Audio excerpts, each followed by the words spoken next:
Agindo Deus, quem impedirá? Uma palavra de fé, esperança, amor e prosperidade para a sua vida. Olá, família Agindo Deus, graças a Deus por mais uma manhã de fé, por mais uma manhã sobrenatural e muito bom tê-lo com a gente. Muito obrigado pela audiência, você que nos acompanha pelo rádio, pela internet, você que nos ouve logo pela manhãzinha pelo rádio, né? Que legal, tudo bem com você? Esperamos que sim, espero que você esteja sendo impactado com esta bênção dos ensinamentos, dessas palavras proféticas que estamos ministrando aqui todos os dias de segunda a sexta-feira. Aquele abraço ao povo querido do Paraná e, é claro, todo o território brasileiro. Que Deus abençoe o Brasil, que Deus abençoe a nossa nação, que Deus abençoe você que está sempre com a gente aqui. Seja sempre bem-vindo. Eu sou o pastor Edson Nogueira, sempre trazendo aquela palavra profética e já quero convidar você para o próximo domingo, Próximo domingo agora, dia 25 de setembro, vamos estar na cidade de Campo Largo e você é o nosso convidado a estar com a gente para a nossa tarde de celebração. Vem com a gente, sim, vem conosco no presencial, um culto de celebração, culto profético, vai ser sobrenatural, vai ser em Campo Largo, nesse próximo domingo, às 3 horas da tarde. Hotel Campo Largo, Avenida Vereador Arlindo Chemin, 611. Vem com a gente. No nosso Instagram do Agindo Deus Quem Impedirá, Agindo Deus Quem Impedirá, no Instagram, ali na bio, na descrição, tem essas informações desses endereços fixos, ok? Para você estar conosco. Agora, você pode mandar um direct pra gente pelo Instagram, se você quer mandar um pedido de oração, dizer como você está recebendo aí as ministrações aqui com a gente, isso é muito bom. E se você me ouve pelo nosso canal no YouTube, dá o seu like aí, compartilha essa mensagem com outros, se inscreva no nosso canal se você não é inscrito, tá bom? Seja sempre bem-vindo ao Agindo Deus Quem Impedirá, sua família de todos os dias. Muito bem, vamos então para o momento da palavra. Estamos falando aqui algo profético, sobrenatural. Estamos falando baseado na história de Josué. Estamos falando aqui alguns passos, para obtermos sucesso na nossa caminhada com Deus. E hoje vou ler Josué, capítulo 1, o verso 5. Como fui com Moisés, assim serei contigo. Gente, é muito lindo isso aqui, hein? O próprio Deus falando isso, hein? E eu digo para você uma frase: sem visão, o povo perece. Uma das crenças mais profundamente enraizadas, na verdade, uma descrença, que algumas pessoas têm, é que a presença de Deus em certas pessoas é maior do que em outras. Chegamos até mesmo a arquitetar todos os tipos de razões que explicam por que ele é assim. Nós dizemos que alguns são mais santos, ou oram mais, e tudo mais, como se a presença do Senhor dependesse de nós. Claro que não. A promessa de sua presença é incondicional. No início, Deus disse: não te deixarei, nem te desampararei. Josué 1,5. Ele fez esta promessa para Josué. E este mesmo sentimento se repetiu depois de 1.300 anos em Hebreus, capítulo 13, verso 5, que diz: não te deixarei, nem te desampararei. Ou seja, amados, Deus está conosco, não porque nós somos bons ou porque nós temos uma grande fé. Não encontramos nenhum desses termos. Deus está conosco, porque Deus se comprometeu irrevogavelmente. É isso mesmo. Como se fosse na alegria e na tristeza, na riqueza e na pobreza, na saúde e na doença. Porque o teu Criador é o teu marido, diz a Bíblia. Porque o teu Criador é o teu marido. Está escrito em Isaías 54, verso 5. Então, para julgar se ele está ou não com o seu povo, seguimos os sinais errados. Exatamente. Olhamos para este homem ou para aquele e o julgamos por aquilo que ele consegue ou não realizar? Será que Deus, meus amados, preste atenção, será que Deus, o nosso Senhor, encolhe ou estica conforme a pessoa com quem ele está? Deus não está mais presente numa pessoa que é um evangelista, né, do que num pastor apenas de uma igreja local? Não. Ou mais num pastor do que num membro de uma igreja? Não.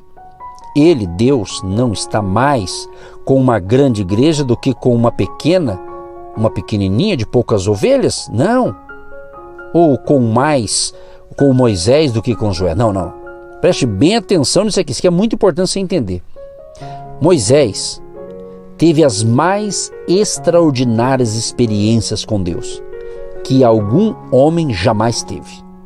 Josué, preste atenção nisso aqui, Josué não pôde compartilhar plenamente essas experiências em seu tempo. Mas foi para Josué que Deus disse: não te deixarei nem te desampararei. É aqui que está a bênção, hein? A presença de Deus em nós não varia com o nosso chamado ou com o nosso sucesso. Se Deus estivesse conosco apenas quando tivéssemos sucesso, o sucesso nunca viria, ok? Então, meus amados, em geral, as pessoas dizem: por que é que Deus usou este homem? Eu poderia fazer o que ele faz. Exatamente, aqui que está o detalhe, você podia. Então, por que não começar agora a fazer o que aquele homem está fazendo? Como é que ele pode usá-lo se você nunca faz o que aquele homem faz? É por isso que ele não usa. Você está entendendo? Às vezes tem gente que fala que Deus me use para isso ou para aquilo, mas você tem que fazer, você tem que começar. Então, por exemplo, um empregado descontente dirigiu-se certa ocasião ao seu patrão, sentado à mesa, queixando-se de ganhar muito menos do que ele. Ele disse: eu podia estar sentado no seu lugar. Sou tão bom engenheiro como o senhor, ele disse. O patrão replicou para aquele funcionário: é verdade, podia estar aqui sentado. E por que não está? Eu iniciei este negócio sem nada e você poderia ter feito o mesmo. Então tem gente que fica se queixando, mas ela não se mexe. Ela quer estar no lugar de alguém que conquistou, mas não quer fazer o que aquela pessoa fez para chegar lá. Tudo tem um preço, né? Tudo tem um preço. Tem gente que pensa que vai apertar um botãozinho vermelho e tudo vai, num clique, vai resolver tudo. E não é assim que funciona. A gente sabe que é assim. Que não é assim. Tem o preço a pagar, tem a caminhada, tem a jornada. Então, outro passo aqui, dentro da visão aqui da vida de Josué. Meu irmão, minha irmã, meu querido e minha querida, não fique andando à procura das circunstâncias certas, né? Deus é a sua circunstância. Ele está com você. Outros simplesmente tomaram vantagem dessa grande circunstância, creram nela e agiram baseado nela. Originalmente, Josué chamava-se Oséias, que significa salvação. Mas Moisés lhe acrescentou o nome divino, transformando-o em Jesua, que Deus é a salvação. O Josué no português, Josué, né? Em português. O seu nome, ligado ao nome de Deus, significa alguma coisa. Você então poderá ir em frente no nome do Senhor, com a mesma coragem que Deus martelou em Josué. É isso que você tem que entender. Ou seja, o meu nome linkado ao nome de Deus, eu vou voar, eu vou crescer, eu vou desenvolver. Você está entendendo? Por isso que Jesus fala em João 15, verso 5, no finalzinho, Jesus diz assim: sem mim nada podereis fazer. Então você tem que estar conectado com Jesus. Josué capítulo 1, verso 6 diz: sê forte e corajoso. Quem falou isso? Deus. Para quem? Para Josué. Ele repete, Josué capítulo 1, verso 7: tão somente sê forte e muito corajoso. Depois Deus repete a terceira vez, Josué capítulo 1, verso 9: sê forte e corajoso, não temas nem te espantes. Por 3 vezes, amados, preste atenção nisso aqui. Por 3 vezes, Deus enfatizou coragem na vida de Josué. Depois da primeira vez, ele deu a primeira razão: serei contigo. Na segunda vez acrescentou: tão somente ser forte e muito corajoso. Na terceira repetição, ele deu mais uma outra razão: não te mandei eu, Deus ordena, é aí então que ele recomenda. Deus ordenou e ele faz então a recomendação. Então Deus nos dá razões para seguirmos adiante. Nós podemos sempre arranjar razões para recuar, desculpas, né? Hoje em dia o que tem gente dando desculpa esfarrapada, desculpa usar esse termo, mas tem muitos filhos e filhas de Deus que misericórdia, viu? Só sabe dar desculpa esfarrapada. Só está quase mentindo, aí complicou tudo, né? Então, meus amados, nós tratamos os nossos medos como virtudes muitas vezes. Muita gente diz assim: não sou daqueles que se aventuram. Outros dizem assim: se Deus quer que eu faça isso, Ele vai me colocar lá. Tem gente que fala assim, e por isso que ele não cresce. Ele está esperando Deus colocar ele lá, mas ele não faz nada para chegar lá. Outros dizem assim: se Deus quer que eu faça isto, Ele vai me colocar lá, ou estou à espera de uma orientação clara da parte de Deus. Não devemos presumir. Ou alguns dizem assim: não procuro grandes coisas para mim mesmo, mas quero me manter humilde. Então essas são as famosas desculpas, né? E a gente fica aí se desculpando. Meu amado e minha amada, eu creio que você está sendo abençoado, hein? Deus tem coisa grande para você, mas você não pode ter medo, né? Nesse meio tempo aqui, homens estão morrendo. Estas são razões, eu te pergunto, melhor dizendo, estas razões são honestas ou suficientes? Ou é nosso medo que nos retém? Porque para tudo quanto o diabo nos atira para nos atemorizar, Deus nos tem dado algo para agir contra. Na verdade, queridos, existem razões para as nossas hesitações e nervosismo. Isso é uma coisa natural. Tem coisa que é coisa natural, mas Deus nos chamou para uma nova vida de aventura e audácia.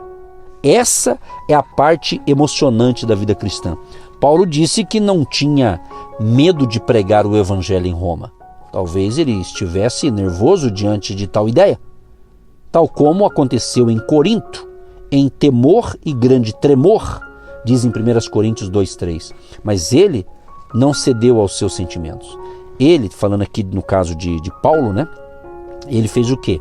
Ele não cedeu aos seus sentimentos, ele curtiu a experiência de Deus, o fortalecendo enquanto enfrentava quase de mãos nuas a Europa pagã.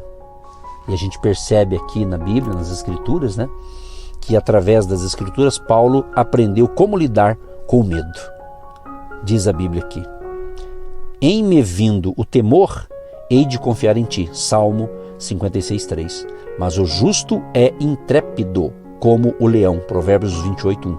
Pregando ousadamente em nome do Senhor. Atos 9,28. Começou a falar ousadamente na sinagoga. Atos 18,26.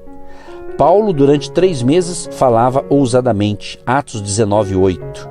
Ao verem a intrepidez de Pedro e João, Atos 4,13.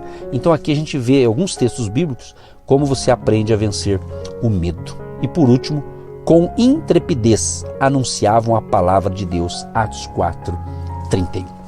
Deus Todo-Poderoso, obrigado por esses ensinamentos, por esse aprendizado, por esta palavra de ânimo, de encorajamento, de despertamento espiritual dentro dessa semana profética.